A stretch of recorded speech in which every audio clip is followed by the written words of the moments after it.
د واده په اوله شپه خاوند ولګېد او د خپلې کمرې ته ورغی او د خپلې ښځې له 50,000 روپۍ ورکولې، خو دې ښځې ته مکمل انکار وکړو، مخ یې ورته نه ښکاره کوه. یار ویډیو به راسره مکمل ګورئ، زموږ دپاره پکې هم ډېر زیات عبرت دی. ښه غوندې کمنټ هم وکړئ او چینل ورسره هم سبسکرایب کړئ. ملګرو داسې وکړه چې دې کس واده وکړو، ډېر په دوم دام سره واده وکړو او د هغه نه پس چې دی نو د واده اوله شپه ده او دا کس چې دی نو کمرې ته ورغی. چې کله کمرې ته ورغی دا ښځه چې دی نو په ډبل بیټ کې ناسته ده او په دې مخ باندې چې دی نو لپټه پرته ده او دا خاوند یې خواته کېناست که نه، ځکه که نه چې کله د یوې ښځې چې دی نو مخ ښکاره کوي نو خاوند چې دی نو هغه وله څه شی ورکوي، یا وله پیسې ورکوي یا وله ګوتمه ورکوي. نو د خاوند چې دی نو بټوی راواخیسته او 15,000 روپۍ راواخیستې، د خپلې ښځې له چې دی نو 15,000 روپۍ ورکولې چې ته ماته دا مخ ښکاره کړه، او دې ښځې ته مکمل انکار وکړو چې زه تا ته مخ نه ښکاره کوم. بیا د خاوند یې ولګېد 10,000 روپۍ راواخیستې، د خپلې ښځې له ورکولې چې زما دا ښځه ماته اوس مخ ښکاره کړي، او دې ته بیا مې انکار وکړو. د هغه نه پس 20,000 روپۍ راواخیستلې، په اخره کې چې 50,000 روپۍ راواخیستلې، خو دې ښځې ته مکمل انکار وکړو چې زه ستا نه دا روپۍ نه اخلم او زه تا ته مخ نه ښکاره کوم. خو دې ورته بټوه راواخیسته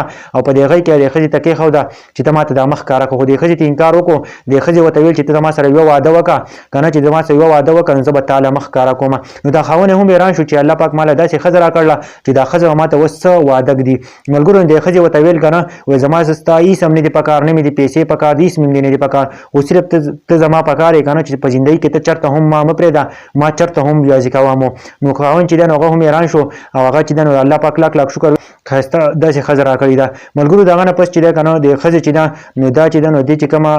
مور پلار دي دا چې کله راوادېدل چې لکه اکثر د خاوند د طرفې روپۍ اخلي او په هغه وله سامان کې، خو دوی هغه هم نه و کړی او دې جینۍ ایم یې کړی دی. ښه دومره قابله جینۍ ده چې الله پاک وله دومره ښایسته ښځه ورکړه. قسمت والا خلکو ته داسې قسمه ښځې میلاویږي یار، قسمت والا خلکو ته. ملګرو په کمنټ کې ولیکئ یار چې الله پاک ټول له داسې قسمه ښځې ورکړي که نه چې هغه داسې حیادارې وي او داسې ښځې وي که نه چې هغه روپو باندې نه غولېږي، بلکې هغه چې نه مینه محبت غواړي، مینه محبت غواړي، پیسه نه غواړي. چې پیسه خو یو طرف ته چې مینه محبت وي نو پیسه هم شته دی، هر څه شته دی، خو چې مینه محبت نه وي پیسه دې په منځ کې وي نو دا هېڅ هم نشته دی. په زندګۍ باندې په پیسه نه چلېږي، ښه زندګۍ په مینه محبت باندې چلېږي. په مینه محبت باندې مخکې زندګي ځي، چې کله مینه محبت نه و که نه دا زندګي چې ده نو دا بیا په پیسه باندې نه ده، پیسه ختمه شي، خو چې مینه محبت دا زندګي بیا هم روانه وي. ټول ښه غوندې کمنټ ولکئ چې چا هم ودونه نه دي کړ چې الله پاک ورله داسې ښځې چې دی نو نصیب کې ورکړي چې لکه څنګه چې دې کس له ورکړی شوي ده، ځکه چې په پیسو نه 50,000 روپۍ وله د خاوند ورکولې، خو دې ته هم انکار وکړو چې ته زما سره یې که نه دا پیسې دي او دا هر څه سره سره دي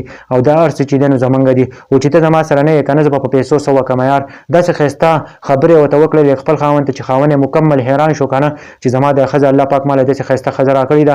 چې هغه داسې